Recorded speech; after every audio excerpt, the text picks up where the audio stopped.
channel Ngulik Horor.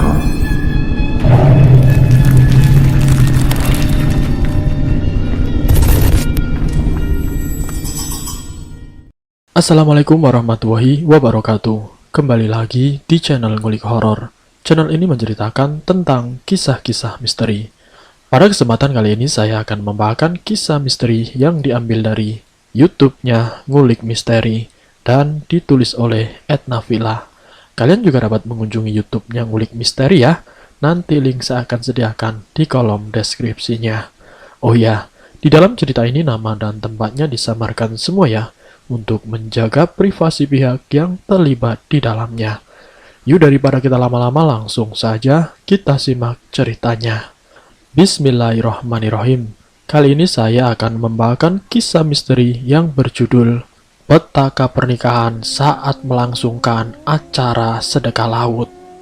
Kali ini saya ingin menceritakan pengalaman seorang ibu yang mengalami kisah memilukan. Kisah ini saya ceritakan dari pengalaman beliau yang sebagai narasumbernya sebut saja namanya Bu Ati. Bu Ati ini pernah mengalami satu kejadian di mana anaknya harus mengalami kejadian yang tidak disangka-sangka. Anak sekaligus menantunya mengalami meninggal dunia setelah melangsungkan acara pernikahan. Di awal cerita, 3 hari sebelum acara pernikahan itu dilangsungkan, kediaman Bu Ati sempat didatangi oleh salah satu sesepuh di tempat dia tinggal, yang kebetulan Bu Ati ini tinggalnya di salah satu pesisir pantai utara.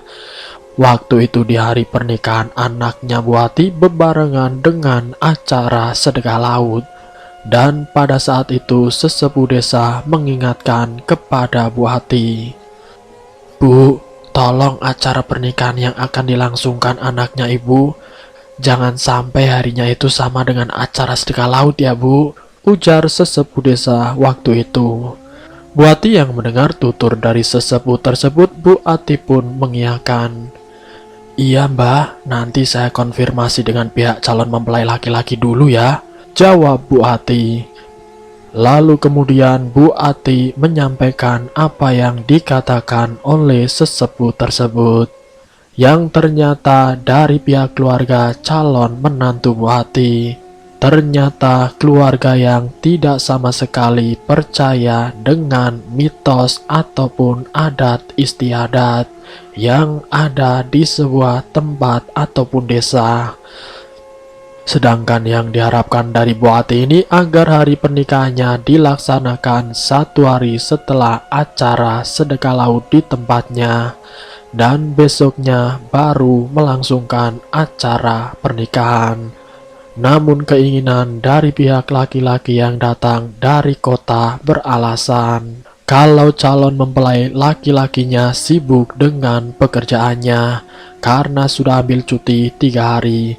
Dan di hari keduanya itu dilangsungkan untuk pernikahan, dan yang 1 harinya itu untuk istirahat setelah acara pernikahan. Bu Ati pun bingung ingin menyampaikan ke pihak laki-lakinya. "Mohon maaf, soalnya ada sesepuh di sini yang sebagai juru kunci di pantai ini mengatakan kepada saya. Beliau tahu kalau saya itu akan melangsungkan pesta pernikahan.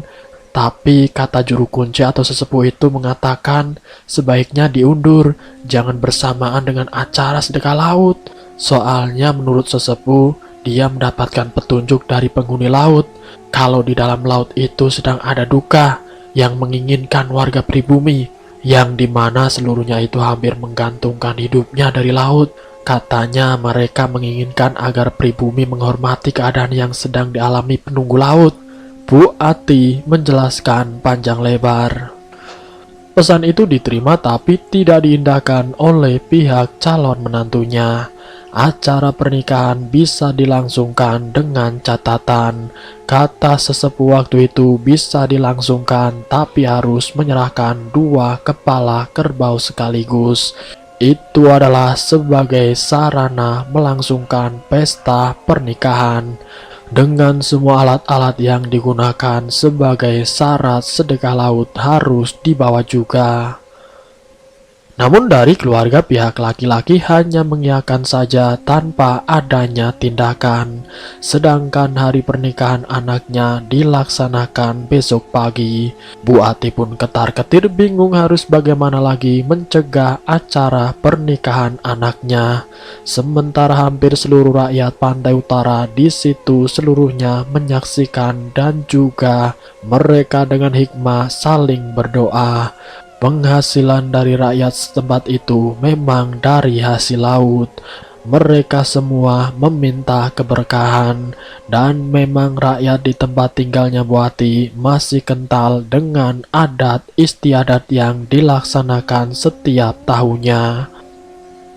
Dari pihak calon menantunya Bu Ati menyanggupi untuk menyembelih 2 kepala kerbau dan lalu kemudian dikirim ke bibir pantai. Dan yang mengiring atau yang membawa 2 kepala kerbau yaitu sepasang pengantin yang telah melakukan ijab kabul. Lalu siang harinya antara jam 11-an sepasang pengantin membawa kepala kerbau yang mereka sajikan untuk sedekah laut. Kepala kerbau itu dibawa sampai ke depan bibir pantai, sampai ada yang menjebur ke pantai karena memang tujuannya agar semua sesaji bisa sampai ke tengah laut. 2 kepala kerbau yang ditempatkan di atas perombak dan ada berbagai macam kembang dan berbagai sesaji yang telah disedekahkan ke laut. Setelah melakukan ritual sedekah laut, sepasang pengantin itu kembali ke rumah untuk melanjutkan pesta pernikahannya. Namun setelah sampai di rumah, pengantin laki-laki yang memakai kebaya lengkap dengan aksesorisnya tiba-tiba tersandung dan jatuh. Waktu itu tetangga atau orang-orang yang ada di sekelilingnya langsung membangunkannya dengan menarik tangannya. Namun saat tangan kiri ditarik dan tangan kanannya seakan-akan sudah tidak ada tenaganya, sudah lemas tidak berdaya. Ketika dibangunkan, badannya seperti orang yang benar-benar sudah tidak bernyawa. Karena memang kondisi pengantin pria itu seperti tidak ada tenaganya sama sekali. Istrinya atau anaknya Bu Ati berusaha membangunkan suaminya.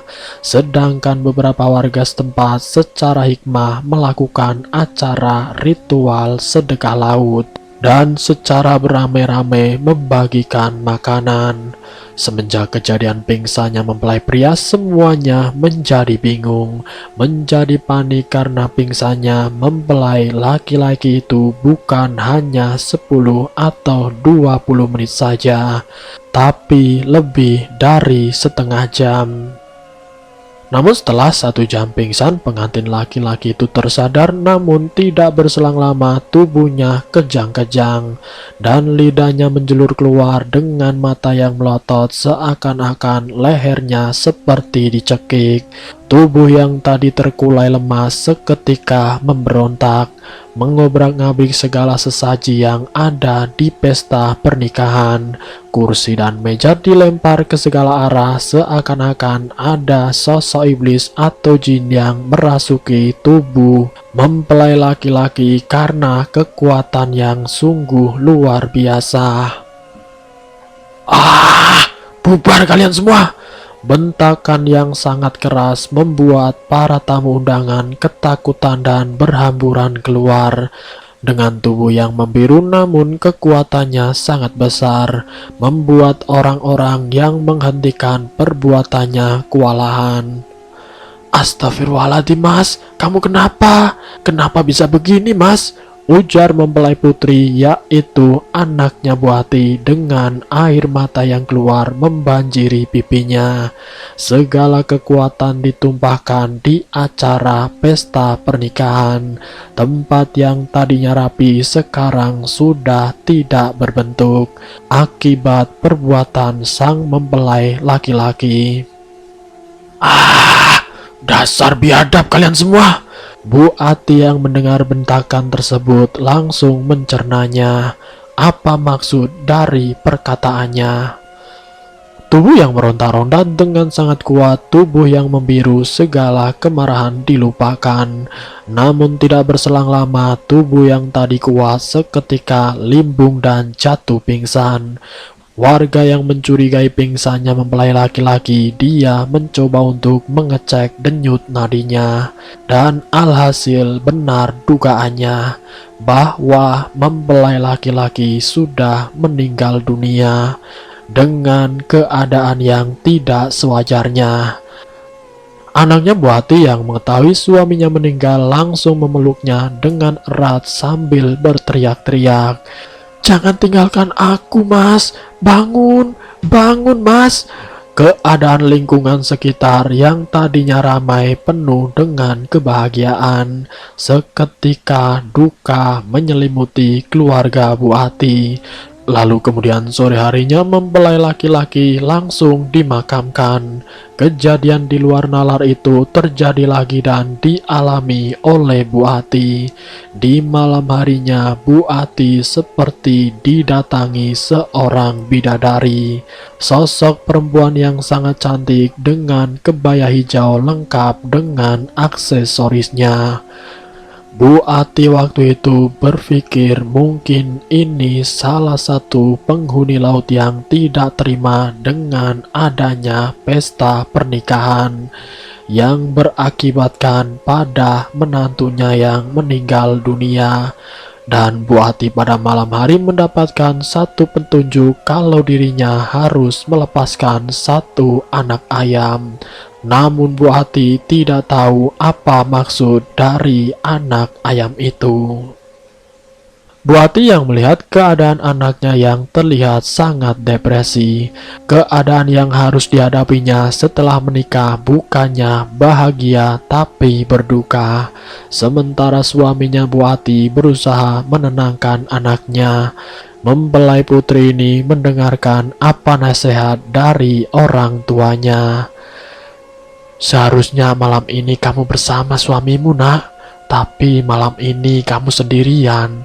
Sudah, kamu terima keadaan ini. Ikhlaskan kepergian suamimu," ujar suami Bu Ati menenangkan anaknya. Bu Ati yang mendapatkan petunjuk melepaskan anak ayam. Bu Ati yang mendapatkan petunjuk untuk melepaskan anak ayam, tidak lama pun kejadian yang tidak diinginkan pun terjadi. Keadaan anaknya Bu Ati yang masih berduka dan berada di dalam kamar dari pagi hingga petang. Namun ternyata anaknya ini meninggal dunia tanpa diketahuinya. Tidak diketahui apa sebab musabab anaknya meninggal dunia. Dengan ditemukan tubuh yang sudah membiru, mata yang melotot dan lidah pun menjelur keluar. Masih dengan gaun pengantinnya, kamar yang masih tertata rapi, namun keadaan semakin memburuk. Sepasang suami istri yang baru melangsungkan pernikahan tadi pagi meninggal dunia hanya berselang beberapa jam saja. Bu Ati pun menangis meronta-ronta melihat anaknya yang harus meninggal dunia dalam keadaan yang tidak sewajarnya.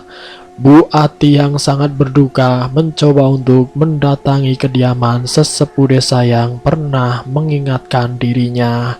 Lalu Bu Ati pun menanyakan kepada beliau, "Bah, apakah ada kaitannya kematian anakku dan menantuku dengan sedekah laut?"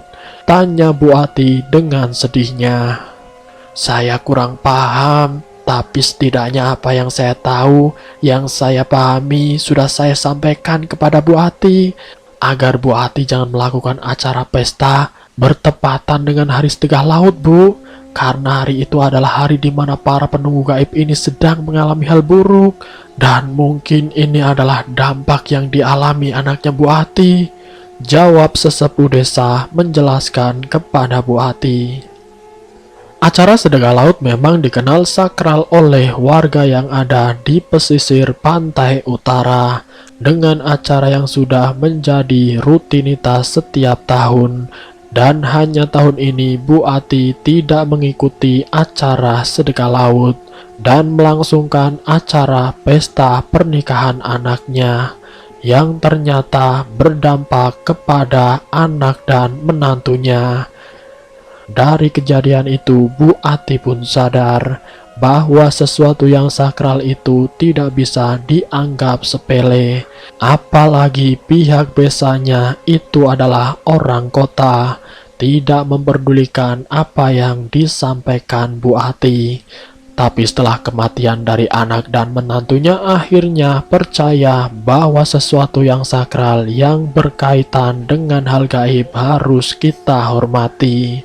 Apalagi yang setiap hari, setiap waktu, usaha yang didapati atau rezeki yang diperoleh dari sumber laut.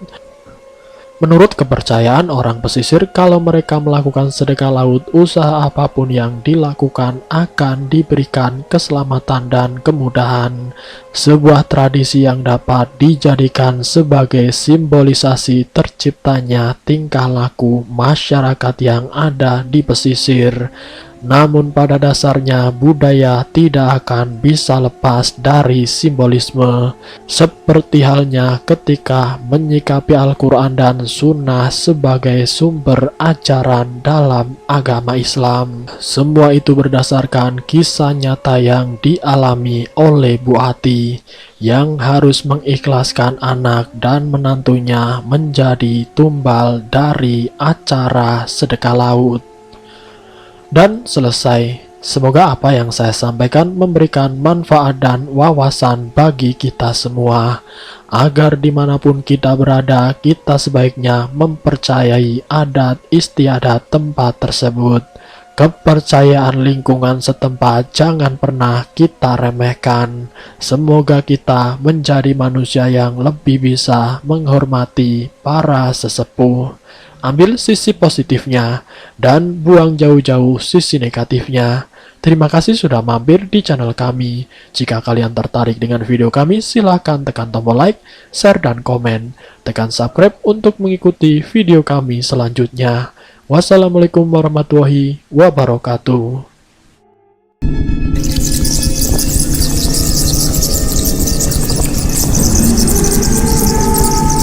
Selamat datang di channel Ngulik Horor.